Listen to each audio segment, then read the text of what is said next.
E até nessa viagem que ele acabou fazendo, ele teve 2 ataques cardíacos, e foi uma viagem muito difícil, mas de qualquer maneira ele chegou nos anos 60, especificamente em 1965. Ele chegou nos Estados Unidos e todos nós conhecemos um pouco a história. Quer dizer, era um momento muito impressionante. A guerra do Vietnã estava acontecendo, todo aquele movimento de contracultura, liberação sexual, liberação de drogas. Era um momento difícil num sentido, mas bastante propício, por outro lado, porque os jovens mais intelectuais estavam contestando tudo e buscando o que eles chamavam de paz e amor, que na verdade é um anseio natural da alma.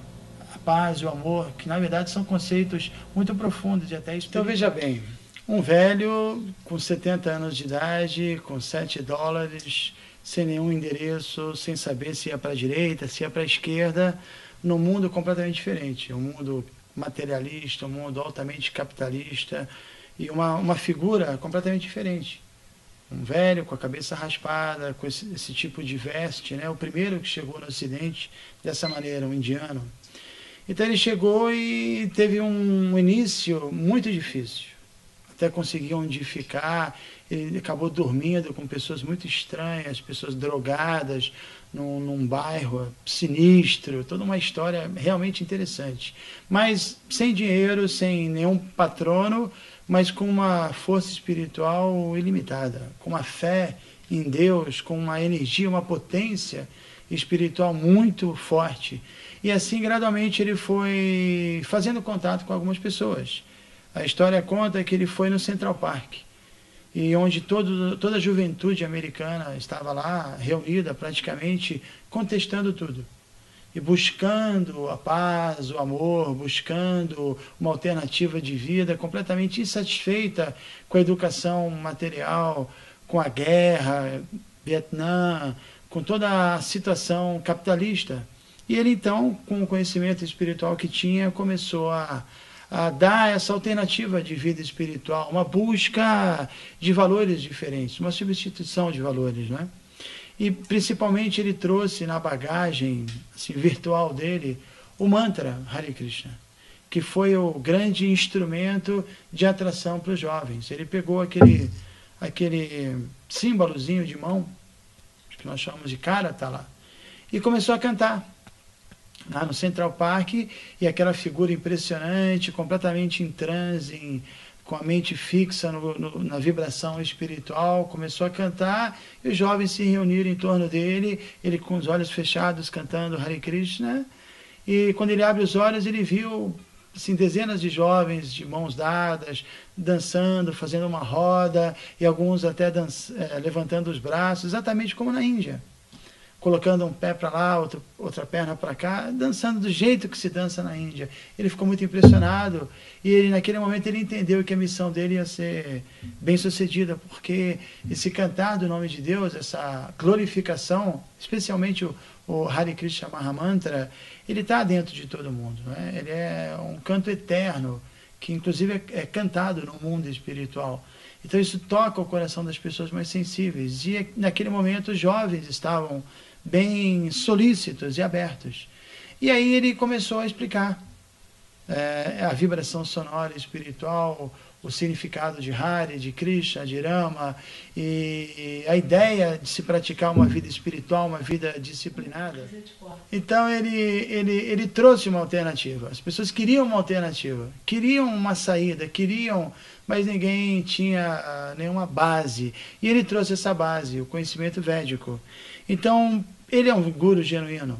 Ele é um exemplo perfeito, porque ele transformou a vida de milhares e milhares de jovens, os tirando das drogas, de uma vida de promiscuidade sexual, de uma vida que não reconhecia a importância da família. Então ele estabeleceu famílias com valores espirituais e uniões assim, baseadas realmente em conhecimento espiritual, e criou assim, toda uma história muito interessante, né?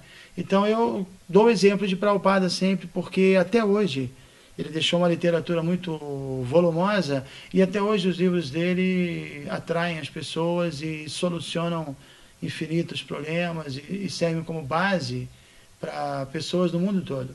Então até hoje ele continua cumprindo o seu papel de guru.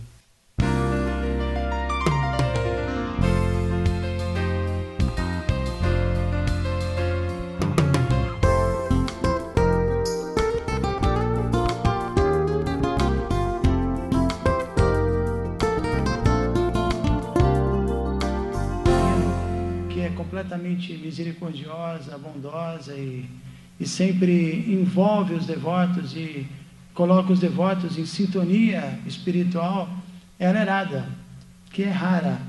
Em sânscrito a palavra Hara, H-A-R-A. E o vocativo, Harae, ó Hara, você está invocando essa energia espiritual. Então fica Hare, uma invocação.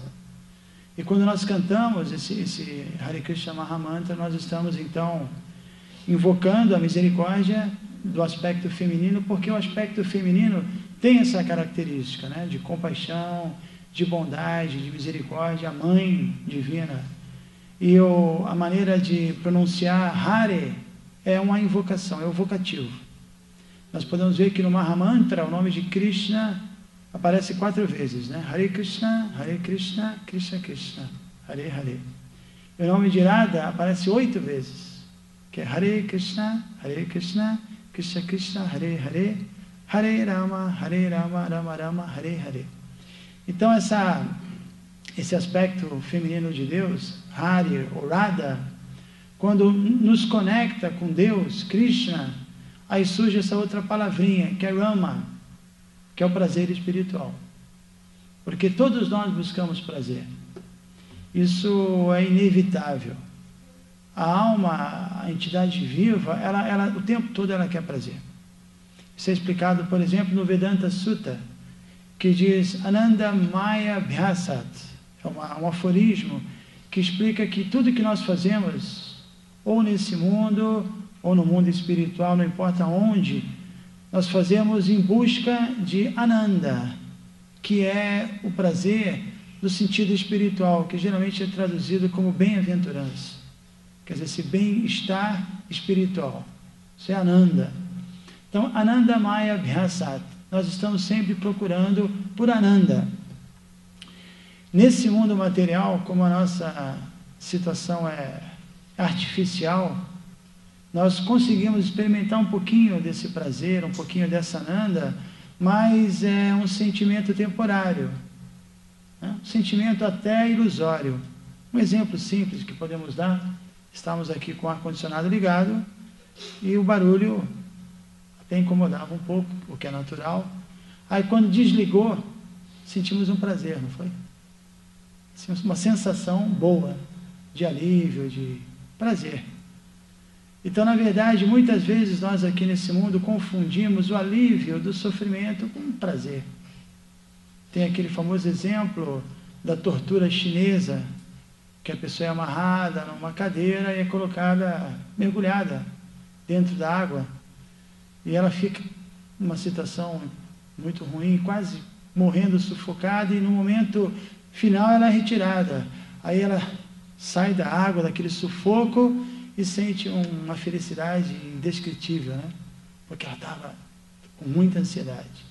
Então, mais ou menos, a experiência da alma, que é espiritual, nesse mundo material, vivendo dentro de um corpo material, limitada a esse espaço físico tão pequeno, é sempre uma situação de até esse mal-estar, como nesse exemplo, uma situação de desespero. É uma situação incompatível, porque a alma ela é Sat, Chit e Ananda, ela é eterna, Sat, ela é Chit, consciência, e ela é Ananda, como eu já disse, plena de bem-aventurança.